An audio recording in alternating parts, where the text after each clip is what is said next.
Welcome to the English news of Binh Phuoc radio, television station and newspaper. Now the top story today. I'm Ngọc Thủy. Binh Phuoc reveals digital government development campaign. Horses for youth totaling 2.5 billion Vietnam đồng pills in Binh Phuoc. Vietnamese current Prime Minister hold phone talks. Revival of dangerous Delacroix language in Vietnam. Ladies and gentlemen, the Binh Phuoc Provincial People's Committee had recently reviewed Plan No. 170 on the implementation of a 92-day campaign to improve the efficiencies of online public service and promote digital transformation in developing digital government. Between June the 22nd and July the 3rd, the rate of online public services generating records at the provincial level hit 98%, while more than 96% of public services files were processed online. Administrative units handled about 22,740 files in the reviewed period, including 186 that were overdue. The rate of overdue dossiers in the period stood at 0.82%.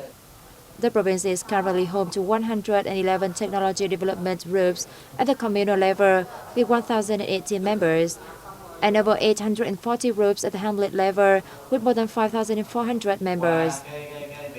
Representatives from districts and communes voiced their opinions at the review and shared results in generating online public services records, the handling of public services files and administrative procedures online, and online payments and the implementation of technology development groups.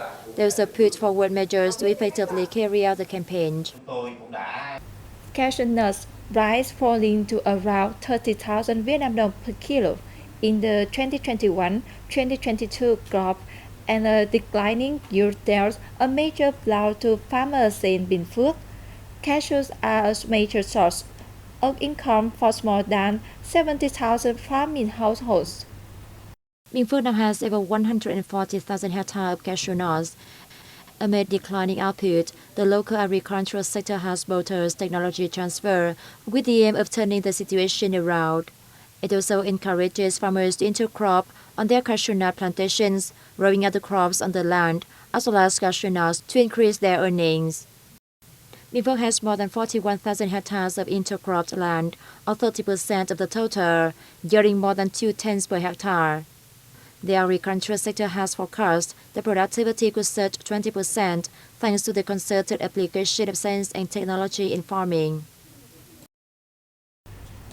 Chapter of the Vietnam Youth Federation in Binh Phuoc Province has been working to mobilize social resources and build houses for youth to help young people struggling to secure decent housing. The Federation has handed over 27 houses today worth more than 2.5 billion Vietnam đồng. The Vietnam Youth Federation chapter in Thanh commune worked together with the Diamond House Group to hand over a house to local member Phạm Hồng Tư, which was built at a cost of 80 million Vietnam dong. Of the sum, 42 million Vietnam dong came from the Youth Federation chapter and Diamond House, and 10 million Vietnam dong from the Tâm Đức General Clinic. Since 2019, chapters of the Youth Federation in Binh Phuoc Province have built 27 houses for young people, reaching 54% of its target. Built with compassion and a sense of duty, the houses have motivated disadvantaged members to overcome difficulties and stabilize their lives.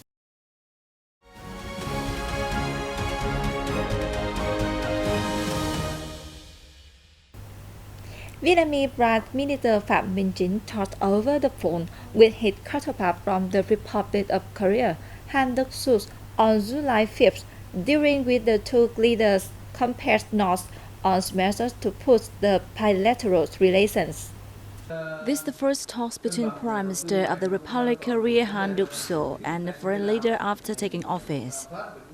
They agreed on a number of specific measures to promote the development of the two countries' relations in the coming time, including realizing the results of high-level online talks between Party General Secretary Binh Phuoc and President Yoon Suk-yeol on June 8, effectively implementing bilateral and multilateral cooperation mechanisms such as the Vietnam-Korea Bilateral Free Trade Agreement and the Regional Comprehensive Economic Partnership in order to achieve the target of raising bilateral trade to $100 billion by 2023 and $150 billion by 2030. The Prime Ministers agreed both countries should jointly solve the problem of trade imbalance, creating favorable conditions for Vietnam's exports such as seafood and fruits to enter the Korean market. They consented to encourage Korean businesses to expand their investment in Vietnam, with priority given to the fields of digital technology, renewable energy, and infrastructure development, creating a favorable and safe environment for Korean businesses as well as foreign investors to feel secure for long-term investments in Vietnam. The confidence of European investors in Vietnam's business environment was thus likely in the second quarter, but its potential in green growth is attracting their attentions, promising growth in the investment over the remaining quarter of the year. These results were found in a survey to determine the Business Climate Index in the second quarter of the year announced by European Chamber of Commerce in Vietnam on July 4th. Some 79% of European business leaders said they appreciate Vietnam's green development potential, and 90% believe Vietnam should strengthen the development of its green sector to attract more foreign investment. A representative from Eritrea said instability in the global economy is the leading cause of the slight downturn in confidence in Vietnam's business environment, and Vietnam is not alone in facing this problem. According to a representative from YouGov, which conducted the Business Climate Index survey, foreign investor confidence in Vietnam remains basically stable at this volatile time. FDI inflows into the country will therefore be maintained. Vietnam's green growth potential is indeed encouraging European investors. YouGov believes the Business Climate Index results for the second quarter and the Vietnamese market in general should be seen in a positive light. The electricity supply was basically be guaranteed in the 2022 without a risk of power shortage, the Ministries of Industry and Trade has said. A recent report of the ministry said the power production and import in January-May period reached an estimated 108 billion kilowatt-hour, up 4% year-on-year. According to the Electricity of Vietnam, the production and import will reach some 167 billion kilowatt-hour in the remaining months of the year, bringing the total in the whole year to over 275 billion kilowatt-hour, up 7.9% compared to 2021. The ministry has requested hydropower plants to store water in reservoirs to prepare for the aeration in dry season of 2022, and coal suppliers and investors of thermal power plants to have solutions in order to ensure enough fuel in the context of high fuel price due to the influence of the Russia-Ukraine conflict. Relevant units have been urged to speed up the progress of the transmission line works, especially 500 kV and 220 kV transmission ones. Poaching and loss of habitat developed delicate language to the verge of extinction nearly 3 decades ago, and they has been listed as a critically endangered in the Vietnam Red Desert Book ever since. However, constant conservation efforts have served the red remix, with numbers now increasing to the 250 in the northern province of Ninh Bình. Delacroix langur is also on the list of critically endangered species by the International Union for Conservation of Nature, or IUCN. They were named after French U.S. scientist Jean-Theodore Delacroix, who first discovered the primate in Vietnam. A male has about 8 to 10 kilogram and a female 6 to 8 kilogram, and it has a new, completely unique coloration. It is a black body. Scientists found some 300 individuals at the end of the 1980s. However, the IUCN said there were only 250 left in 2015 due to poaching for traditional medicine.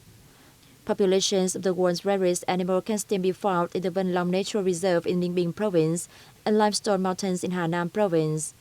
Trần Xuân Quang, a staff member at the Vân Long Nature Reserve, said the local langurs are spotted regularly and their health can be determined by the color of their fur. The population now stands at some 200. Sometimes we can see baby langurs. Good conservation work has ensured the animals are in stable and good health. According to Quang, local people, once a major threat to the primates, now give a helping hand to their protection and have made them a symbol of the region. Last year, a baby de la Course langur was born on Ngọc Island in Chang An Landscape Complex, Ninh Bình Province, giving fresh hope for the revival of this rare primate. According to the primatologist, the Frankfurt Zoological Society of Germany has provided support for the Vân Long Nature Reserve to protect the local langur. The joint efforts of various parties have paid off. That's all for today. Thank you for your watching. Goodbye and see you next time.